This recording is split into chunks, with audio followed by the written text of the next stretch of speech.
Good afternoon, everybody, and welcome back. Welcome back to our CUNY Accessibility Conference. My name is Johnny Nelson, and I'm here today to uh, introduce to you our next session. The title is Pivots and Silver Linings, Staying Student-Centered During the Pandemic. Our presenters are from, are directly, I'm being distracted. Our presenters are John Woodruff. He's the director of the Academic Success Center and Disability Resources, and Lara Roberts LeBeau, assistant director of testing services, and Melissa Banuelos, graduate coordinator, all of three from Rowan University in New Jersey. With you right now, I will like to also mention that if you have questions during the session, please type them in the chat, and then they will be answered accordingly. Also, I want to remind everyone that the recordings of the session will be made available to all registrant attendees after the conference. Thank you and have a great listening. With you now, the crew from Rowan University. Hello, everyone. Thank you so much for joining us today. As was mentioned, our presentation is entitled Pivots and Silver Linings, Staying Student-Centered During a Pandemic. I am Melissa Banuelos, and I'll be starting us off today. I am a graduate coordinator and current graduate student at Rowan University in my second year, very close to graduation for the Higher Ed Administration program here. And I am also a graduate coordinator of Rowan After Hours, which falls in our campus activities and student center department.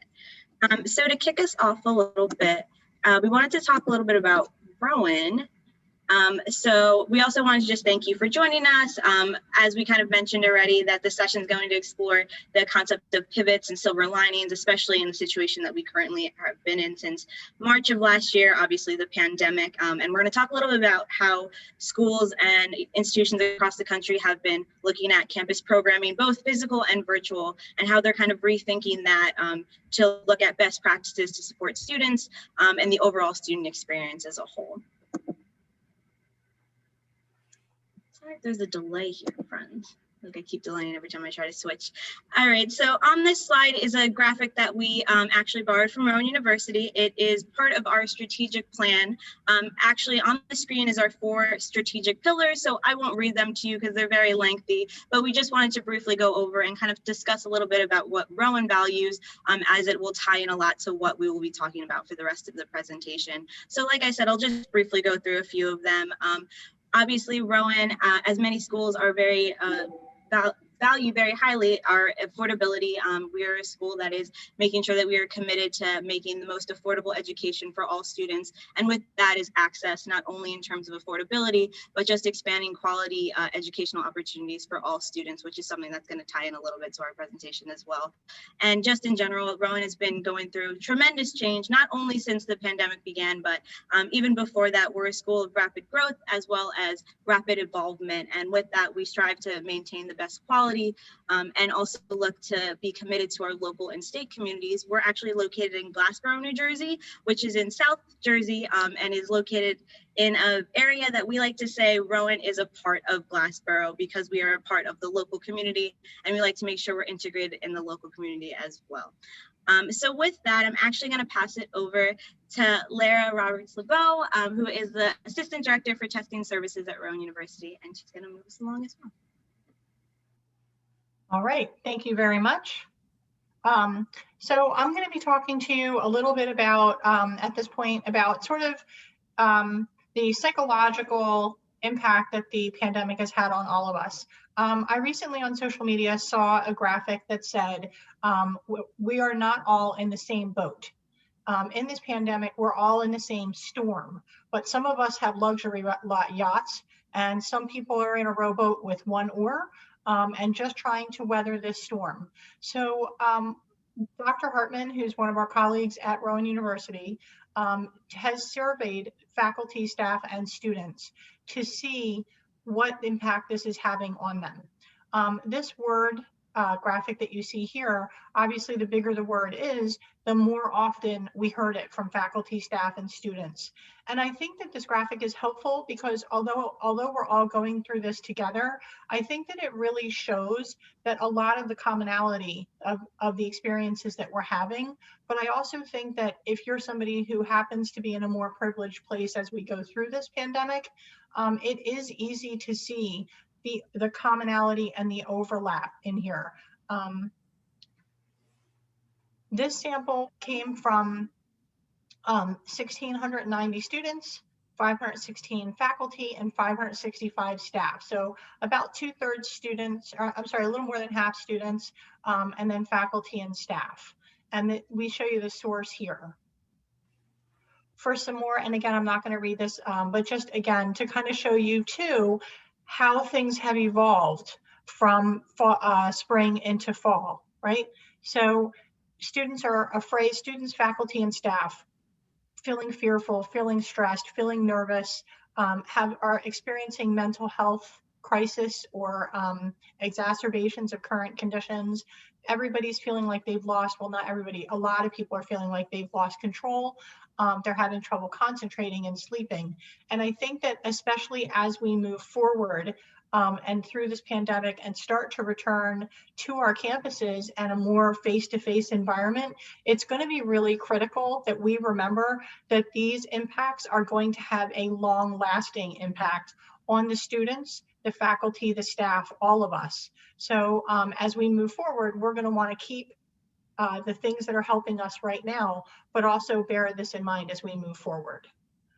With that, I'm going to turn this over to John Woodruff. He's the director of the Academic Success Center and Disability Resources. Hey, thank you, Lara. And just one disclaimer. So this is Rowan's experience. We know that all schools had to deal with the pivots with the pandemic, but we felt it important to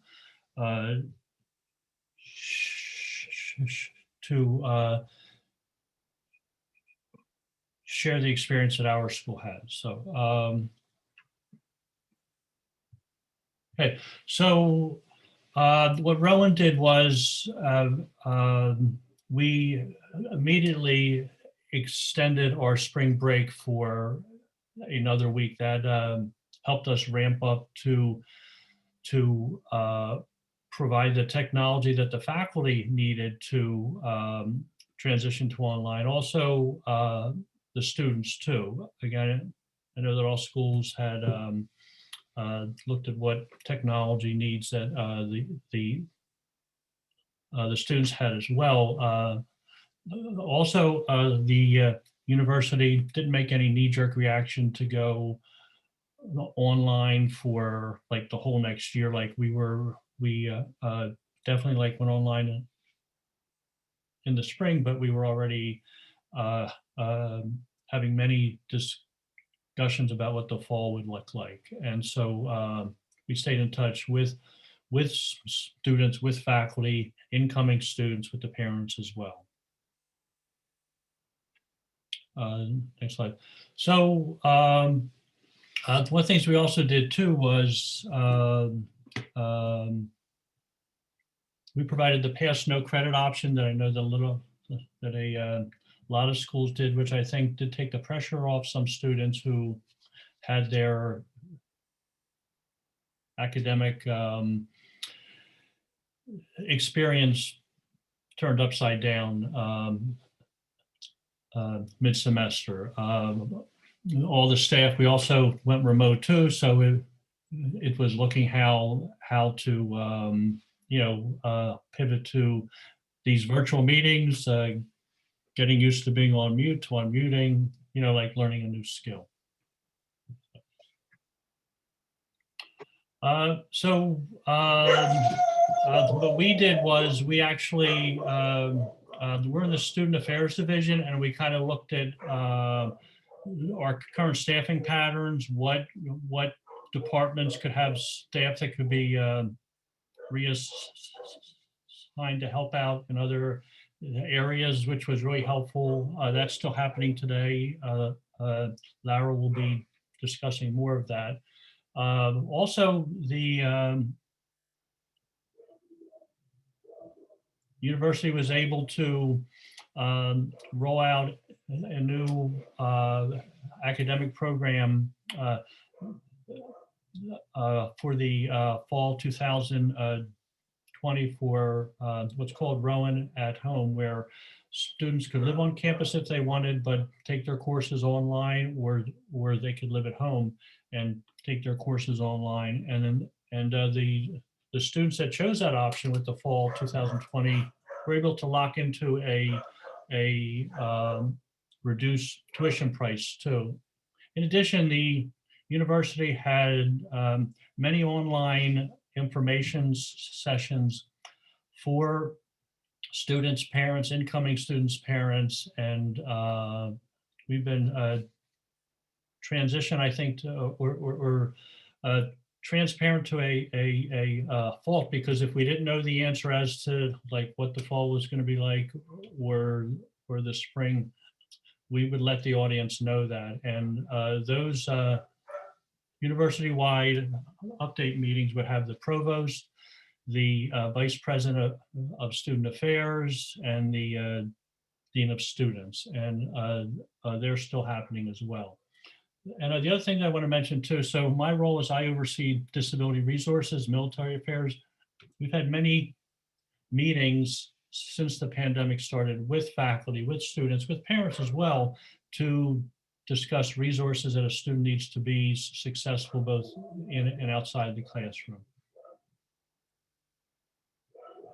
So we know that there were challenges for different student populations, students with disabilities, international students, first-gen students, veteran students. So we've had more veteran students deployed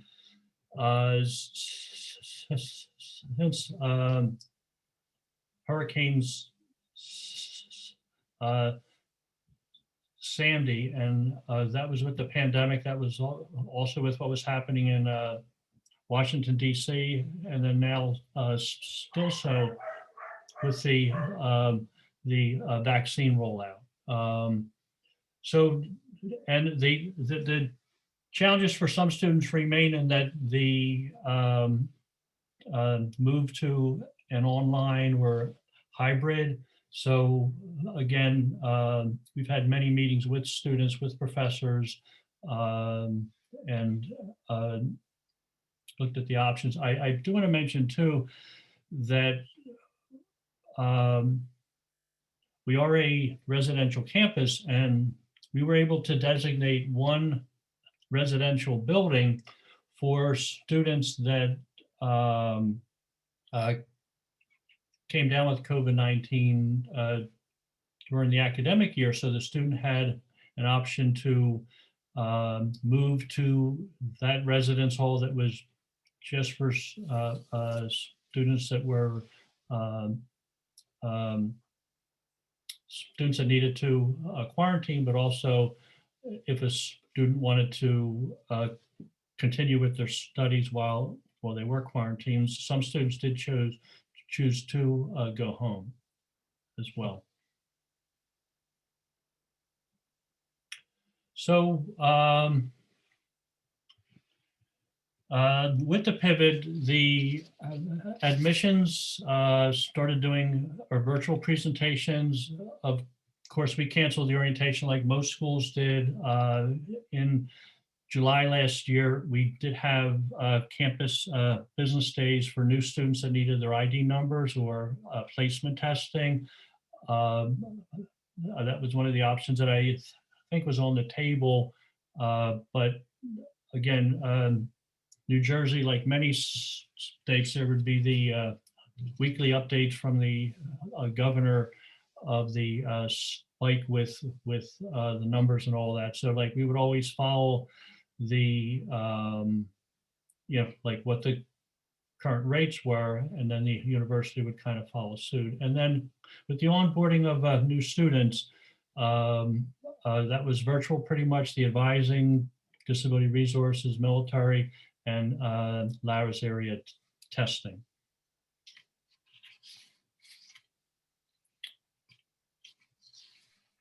Okay, so I think I'm going to be turning it over to Lara. Yep. So I'm going to talk more about the student resources and the services that we offered.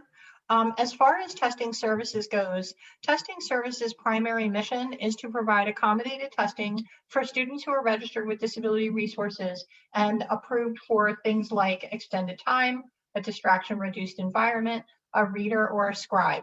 Obviously, moving into a remote education environment prompted us to go to an immediate and abrupt move towards remote proctoring. This was something that was totally new to us.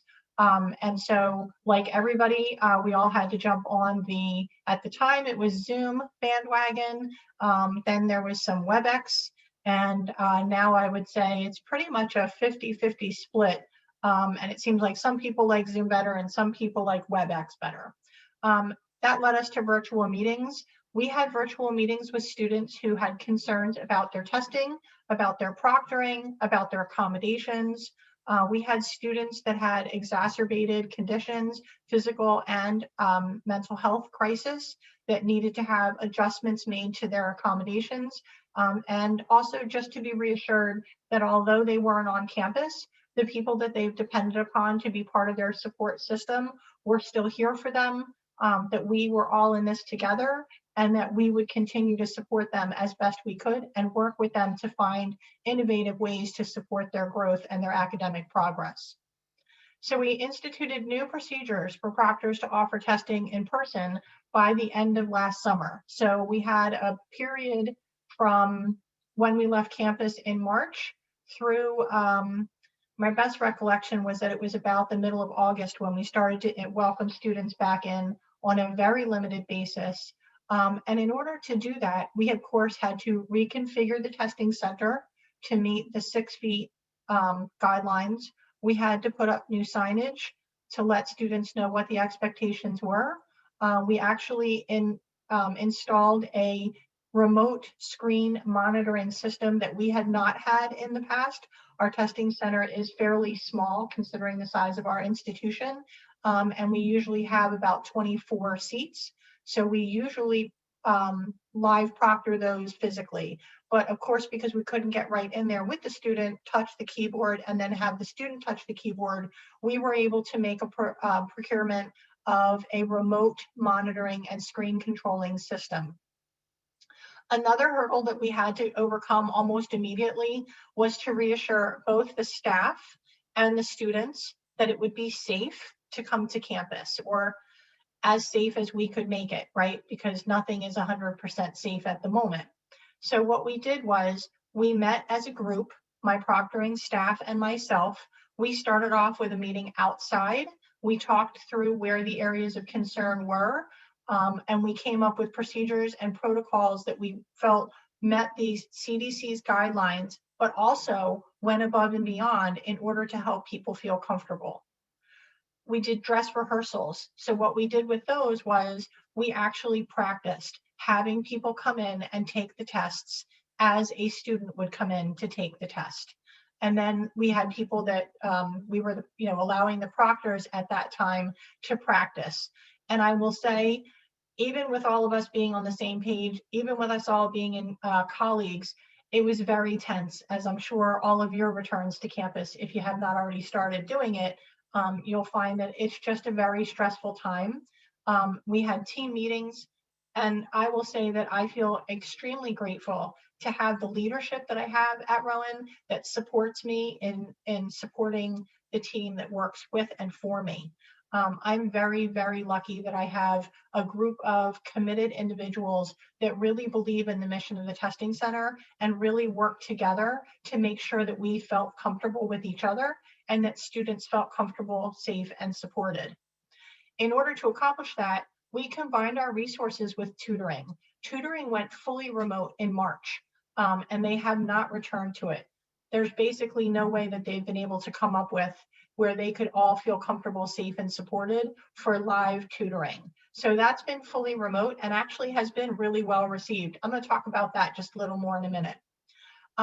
We did expand our services because we were able to partner with tutoring. we are actually using the tutoring center in addition to the testing center to offer students that don't have the resources or technology a place where they could come and take a test in an appropriate environment. So if, for example, you were living at home and it's just never quiet, and even though you have internet and you have a computer and you have a camera, maybe you're just worried that someone's going to walk behind you and set off those academic integrity flags, you can come, and we expanded the services. We call it Book a Desk. And students can come to the testing center. We give them an unproctored area with a camera and a webcam and a headset and a microphone so that they can go ahead and take their tests in an appropriate location. We did SWOT analysis. The graphic on this is SWOT. S is for strengths, W for weaknesses, O for opportunities, and T for threats. And what we did for each of our support services was examine them to find out what is working well and where are our strengths. So in the case of testing services, we were really pleased with the way the team worked together, bridging the gap and providing the services to students, continuing to support them both remotely and in person. In terms of weaknesses, and I think this probably applies to a lot of folks, lack of experience with this technology. Historically, proctoring is face-to-face. So there hasn't been much of a need for us to learn how to use the webcams, how to control people's screens. All of those things were being left to companies that did that professionally. But now we got involved and we quickly had to learn how to use those alternative proctoring platforms like WebEx and Zoom. In terms of opportunities, we expanded the types of proctoring that were offered. We partnered with Examity and we were able to reduce the cost for placement testing for incoming students by more than half. So our original cost was $25 and we were able to get that down to $10 by proctoring with Examity. We also are working in collaboration with other areas to leverage our resources, like I said, with Book a Desk, so that we can serve additional populations. And then as far as threats, moving forward, I think that we have to keep an eye on the alternative testing and proctoring methods. I think that they work very well in certain circumstances. And I fear that the gains that have been made may be lost just because people really want to move back to normal and back into what they were comfortable with before. So I think as we move forward, we just need to keep an eye on making sure that the good things that have come out of the pandemic, like the flexibility and the sharing of resources, continue into the future. As far as tutoring services, we did a similar SWOT analysis, and I did talk to my colleague, Lara, who runs tutoring services at Rowan University, to develop this graphic. Again, the SWOT analysis, strengths, weaknesses, opportunities, and threats. In tutoring, they immediately made the full leap to remote proctoring. This is something that they had been considering for years and really had trouble getting it off the ground because of a lot of the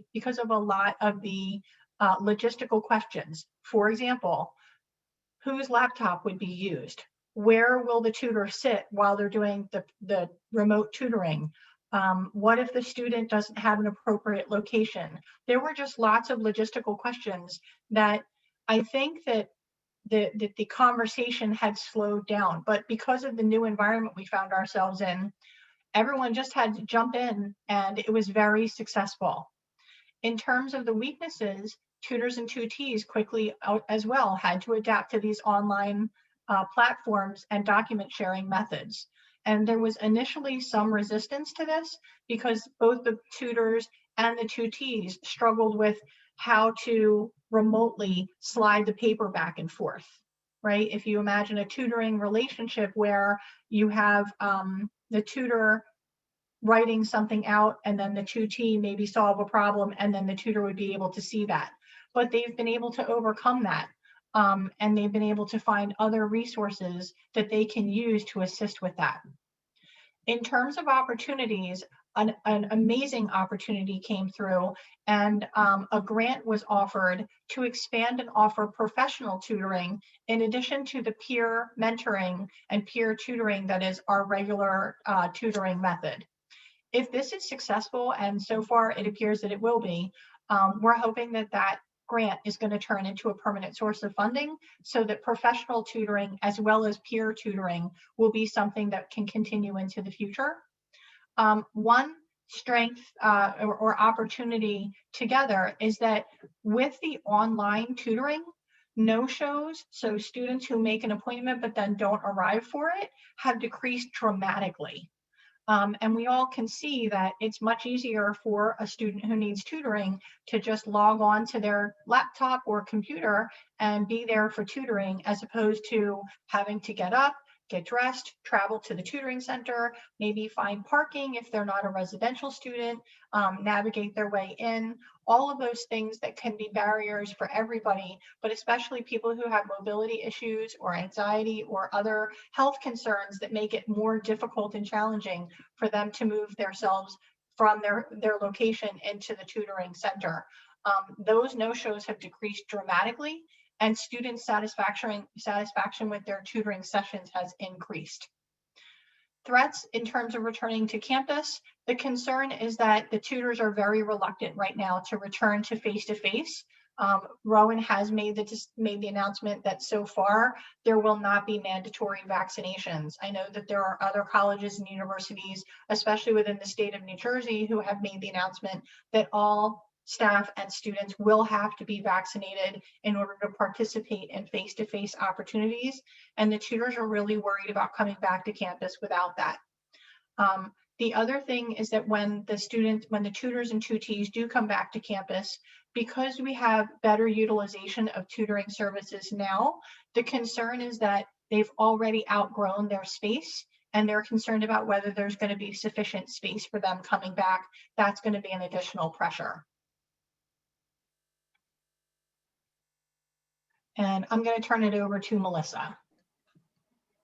Thank you, Lara. So yeah, we're going to talk a little bit about campus programming. Like I said, my area is Student Center and campus activities, both of which actually have been maintained throughout the last year and have been continuous since then. There have been a lot of obvious changes, things that John and Lara have both already discussed a little bit in terms of capacities and how that's influenced our programming, but how we've tried to stay very consistent and provide the overall student experience. Lara, I'm not gonna lie to you, I might need your help switching slides. I think I lost access. You would think after a year I'd be better at this, but I'm not, especially in classes.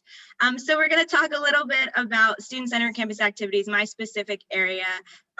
So on the slide, there are a few different graphics that I put. They're essentially just marketing-based materials for some of our different kinds of programming that I'll talk a little bit more about as we go through. But the first point I did want to bring up is our Student Center. Not unlike many other universities, our Student Center acts as an emergency operations building, which means that it has stayed continuously open since March 2020. I have personally been in person since March 2020. We have become building managers, been reallocated to different areas to help support the in-person portion of that, whether that's assisting students with gaining access to food or just safe shelter while they're still being socially distanced from one another. That has been a service that we have continuously offered since March. But also another area that has been continuously servicing students is Rowan After Hours, which is my specific area. So Rowan After Hours is Rowan's late night programming organization. A lot of universities across the country have some similar model, but we're the late night programming organization that provides students activities every Thursday, Friday, and Saturday from traditionally 9 p.m. to 1 a.m., but because of everything going on and safety of students and distancing, we actually provide from 9 p.m. to 11 p.m. now. So the first pivot. But even with that pivot, we've been nonstop programming since September, but they have had multiple formats and have gone through many different changes since September, which brings me to some of the graphics. So the first graphic that is on here discusses a little bit about virtual programming, which is obviously where a lot of universities started. How do we still gain access to programming for students to provide them ways to feel engaged and be able to connect with one another? And I think the virtual option was obviously the most realistic for most of us. So our institution focused primarily on that for the first few months, and whether that was something as simple as a virtual bingo, which is apparently very popular at Rowan. We do that at least once a month. We have a $5,000 bingo, which I'm running next week. But that's something that we were still able to kind of modify and bring to a Zoom format. And it's been very popular on our campus even before this. So we knew that it was something that students would still feel a sense of normalcy and kind of get that escape from what was going on for a few hours at a time. But since then, we've also been tasked with the responsibility of trying to slowly bring events back in person. As John mentioned earlier, New Jersey's capacity limits have changed drastically and changed basically every single day. So we're getting new information as far as how many students are allowed in a space at one time. And with that, our goal is to make sure that we're providing those overall student experiences. So how do we make it more equitable to students and that so that they're able to experience as much as possible? So that's where our hybrid format started to come into play. So something like our virtual trivia nights, which is another graphic on there, is something that we had initially started completely virtual and still does run that way, but we do bring that kind of format back into our in-person model. So what we've been doing a lot more recently is we have limited capacity events in person that kind of mold the two together. So we're doing smaller formats of that trivia that can be either virtual for a student who's still at home, or they can be experiencing it with another group of students on campus, kind of having that same experience together. And that has kind of slowly incorporated itself into a lot of our events. I think it's something that has definitely shown a lot of improvement, especially in very traditional events, things like performance-based events that we're still not technically allowed to hold to the same extent that we were in the past. We've been experimenting with that hybrid model as well. So for instance, John and I actually collaborated on an event earlier last semester, which is a traditional open mic night for our Access and Inclusion Week, which I'll mention a little bit later. And we kind of made that a completely virtual for the performance-based one, but you were able to come in person and watch that as a group if you were looking more for that in-person experience, getting to be able to socially distance, but still experience it with other students, which I think is really important. And since then, obviously, like I keep saying, the capacities keep changing and things keep changing and hopefully getting better. And with that, we're really focusing more heavily on those in-person models now. I know my numbers for a fact have been increasing drastically. And with that, one of our signature events at Rowan is our traditional Holly Bash, which models a very similar end of the year festival for a lot of universities. We usually have a headlining performer and it's a all day long carnival style event. And with that, we really wanted to make sure students were still being able to experience that, have that sense of normalcy again. And so we are bringing that back. It'll look incredibly different. It'll be actually located in 5 different areas across campus to try to navigate that social distancing. But I think it's a small step, but a big statement in our commitment to making sure students are experiencing as much as they can, and looking forward to next year where we're not only going to continue increasing what our events look like, but incorporating some of those virtual and hybrid models as well to make sure we're being able to connect to as many students as possible.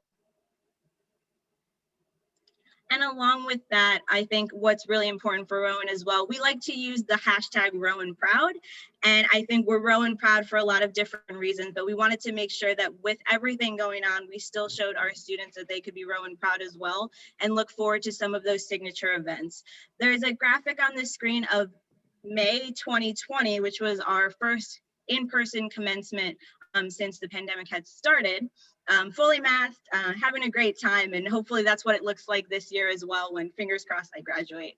So that brings us to commencement, where we were able to actually have a lot of smaller ceremonies. So Rowan is a mid-sized school, and traditionally we do have a week-long program for commencement, but we actually extended it and had a lot of smaller ceremonies last year to be able to accommodate as many colleges and make sure students were still getting that, because across the country we saw that that was a big issue where students, specifically seniors, were losing out on that experience and wanting to make sure that they were still able to get that, and looking forward to this year as well, trying to bring back that sense of pride and celebration. Obviously, it's a time to celebrate. Hopefully everyone's healthy and happy in their own way, and we want to just make sure we're emphasizing that here at Rowan as well. Another signature event that we are very proud of is our homecoming, and that was obviously a very big challenge this year. It's usually an incredibly large week-long program of events. And with that, we kind of came up with the idea, not too dissimilar to Rowan at Home. We called it Homecoming at Home. And it was a lot more incorporation of those hybrid events that I spoke of earlier. We did a lot of social media campaigns there because we wanted to make sure students who were at home or weren't comfortable returning to campus in any capacity were still included in a lot of those events, and alumni as well, obviously scattered throughout the country, or even close by that weren't able to come because of our restrictions on campus. We're still able to participate in some way or another through our campaigns, through our intentional outreach. There was a lot of different committees within Homecoming that were tasked with kind of outreaching to specific groups so that they were included as well, which I think is another really important piece there. I mentioned it earlier, Access and Inclusion Week is another signature event for our office specifically, a week-long program for specifically our area of academic success where we highlight our amazing students as well. And while that's traditionally a mixture of some, I would say some in person and some virtual events as well, we completely went virtual this year and also incorporated that earlier open mic night that I had mentioned.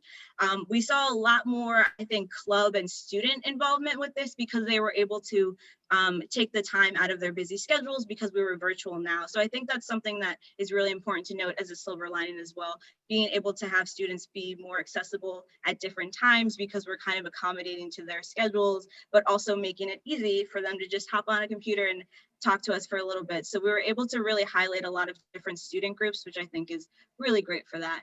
And lastly, just wanted to briefly mention our Military Appreciation Week, which does follow a very similar model to that access and inclusion. Something else that's traditionally in person and highlights this very important population wasn't able to be the same as it was, but our amazing team at Military Services was able to do their magic and have a very similar hybrid-ish and virtual week-long of programs. So important populations to highlight. No, you're good, Lara. Important populations to highlight that can be still highlighted within the different hybrid models.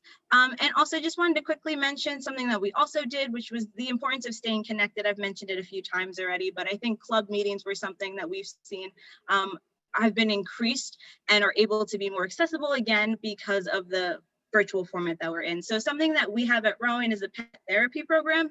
It was rolled out a few years ago and obviously had some difficulties transitioning with everything going on, but what they're actually doing is called Yappy Hour. There's a cute graphic on here of a lot of adorable puppers and different cats as well. So what this organization does is they get together with your animal, you spend 1 hour or so with other individuals staying connected and just having a nice time with some furry friends, which again is another importance of that staying connected. And also throughout this time, we've been able to roll out a few different brand new clubs at Rowan, one of which is the Vinyl Music Club, which John has heavy involvement in. It was another time for individuals, faculty and staff, as well as students to be able to get together and kind of spend some time decompressing, listening to music, and it kind of gave another form of connectivity in this trying time. And with that, I think something that's really important to highlight for our area specifically is how these virtual workshops across campus have been influencing student experience. Specifically in academic success, we rolled out a brand new academic workshop series this year. On this screen, we have 2 different graphics, both of which are cut specifically from our virtual presentations, which I'll explain a little bit more in a second, but also wanted to note exactly what we're doing here. The idea that conferences are now able to go virtual has its own benefits and silver linings. Specifically at Rowan, we've been able to roll out a few different ones, including our Flying First, which is our first generation conference. We have a student mental health program conference that went virtual as well, and a student Title IX program conference that also went virtual as well. And I think the benefits speak for themselves. We're currently recording this session, and it's something that is able to be long-term accessible to a lot of different individuals if they're not able to accommodate this time or they're just unable to be present in some capacity. And that was our initial goal when creating the academic workshop series.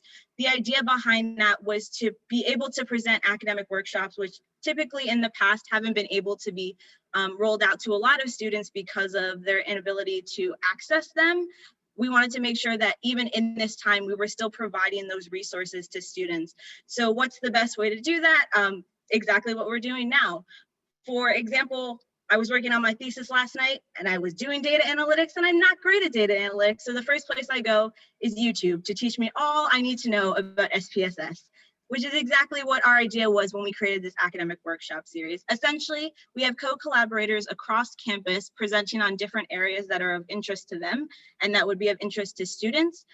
We have them do a full presentation and record it, and then we upload it to our YouTube channel so that it's able to be accessed by students long term. We have a full intent of allowing students to be able to access these resources in the long term, and I think that's what's really important. We're not putting the onus on the student to be able to go at a specific time. We're really giving them the opportunity to learn at their own pace, to experience what they really want to and learn and get out of it what they really make. So I think it's really important, and it's a definite silver lining that we're looking forward to continuing after everything has gone to what is normal. Similarly, after the events of last year, our Diversity, Equity, and Inclusion Office actually rolled out our We Are Not Okay series, which it was a certificate that went virtual as well. We'll talk a little bit more about it in the next section, but just wanted to mention that here as something that is pivoted virtually, but is still something that has gotten great feedback and is something that will go long term as well. And we'll move on to career advancement next too.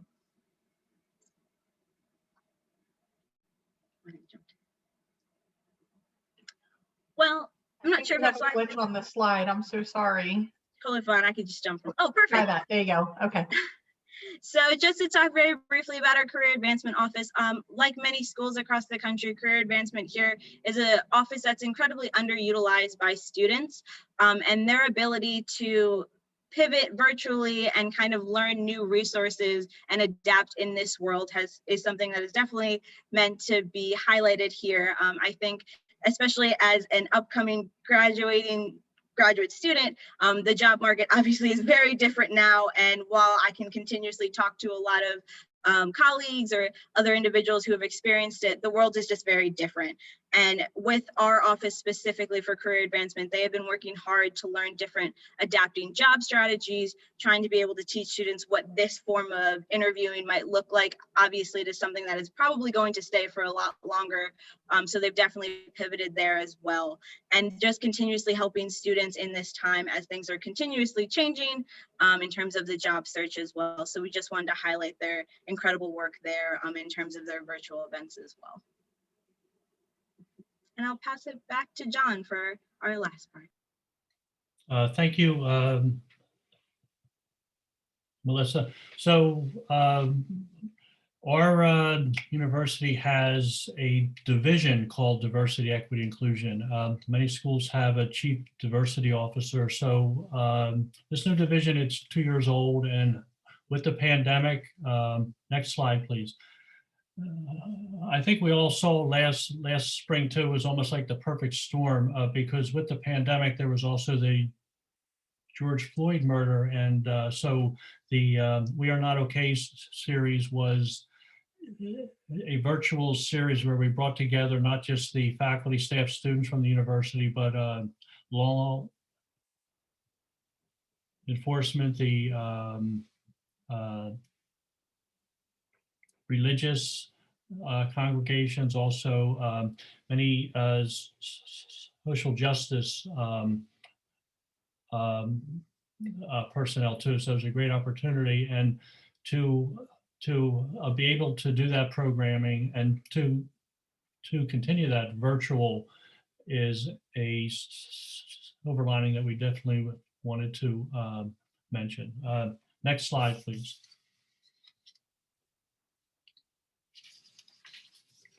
So with disability resources, I'll quickly mention that the pivot to virtual did provide some opportunities with our college prep transition conference that was canceled in May. We were able to roll out a college prep transition night where we did 3 this spring, and the attendance was amazing, where the audience were college-bound high school students with disabilities, their parents, and then school personnel. And it was an opportunity to answer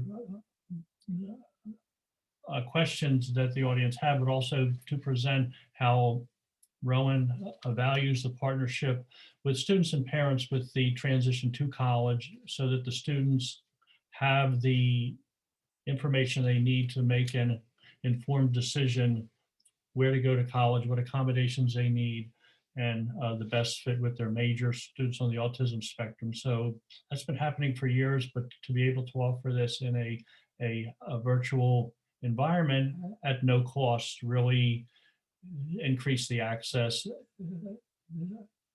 and then also addressed our, the pillars of access and affordability. Our college campus program is a summer bridge program where students can move on campus 1 week early. So that went virtual this past year. And when we look at the SWOT analysis next, we will look at the opportunities with that. There's a graphic that I want to describe here. So we've held a roommate match mixer.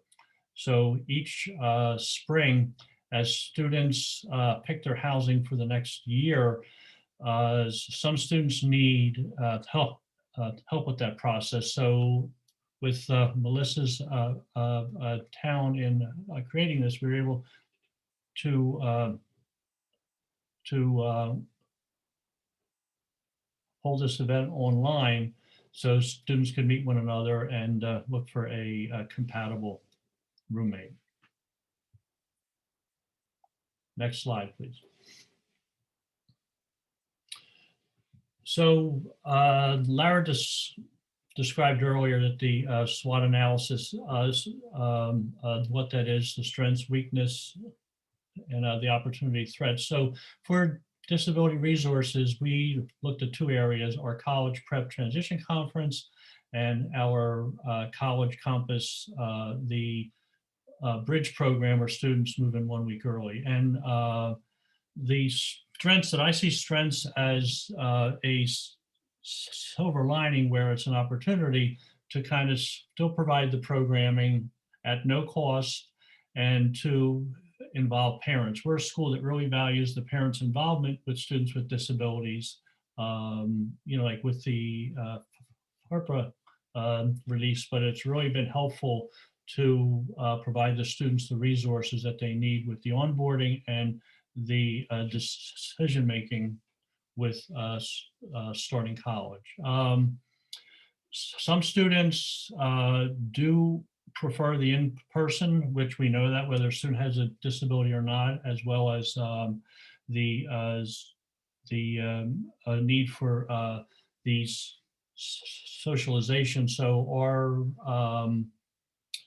our summer bridge program for the fall will be a hybrid event. So the students will attend some of the events in person, but others will be hybrid and online. And it also provides the parents an opportunity to attend, and it's affordable as well. Next slide, please. So I did want to mention before we turn it over for questions that the things that we don't want to have lost here is the collaborations across campus that were strengthened with this whole process. Also, the university's self-care that we want, not just for the students, but also the faculty. Like you have to fill up your tank if you're going to help to fill out a student's tank or a coworker's tank. So there's a Rowan Thrive initiative on campus, which started before the pandemic. And there's lots of opportunities for those collaborations moving forward, so that we're not just approaching the fall as business as usual. So thanks for the opportunity, and I'll turn it over to Lara that'll, I guess, answer questions. Right, we did have a couple of comments with regards to $5,000 bingo, and people would like to know how to sign up for that, Melissa. That sounds pretty exciting. We did have somebody who was saying that they were wishing that we were more detailed and expressive in describing the graphics. So my apologies on that. That's definitely an area of growth for me in particular. I won't speak for my co-panelists. And a lot of the graphics that were included were graphic representations of the things that we were saying. So I think we thought we were explaining what they were and maybe need to be more deliberate in that. So I apologize for that. We didn't have any other questions. If anybody has anything that they'd like to add, I know that we're just at the time right now.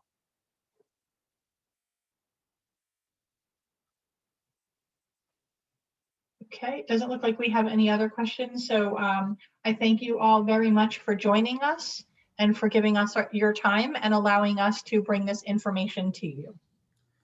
Thank you so much, John Woodruff, Lara, Thank you. Robert LeBeau, and Lisa Banuelos for your presentation. Rowan is a great college, and I am sure you are doing great things over there, and the students are very satisfied. Through this pandemic, you have gone through pivots, and those pivots have really contributed to the well-being of the whole community. So we thank you for your work. Now that this concludes today's presentation, we will come back tomorrow at 11 o'clock for our next set of presentations. Thank you very much. Again, let me repeat that this recording will be made available to all registered attendees at the end of the conference, okay? Most likely we probably will be requesting also if we can make the PowerPoint available to you too, but we will have to negotiate on that. Thank you all again for coming today. We will see you again tomorrow morning at 11 a.m. Bye. Good night.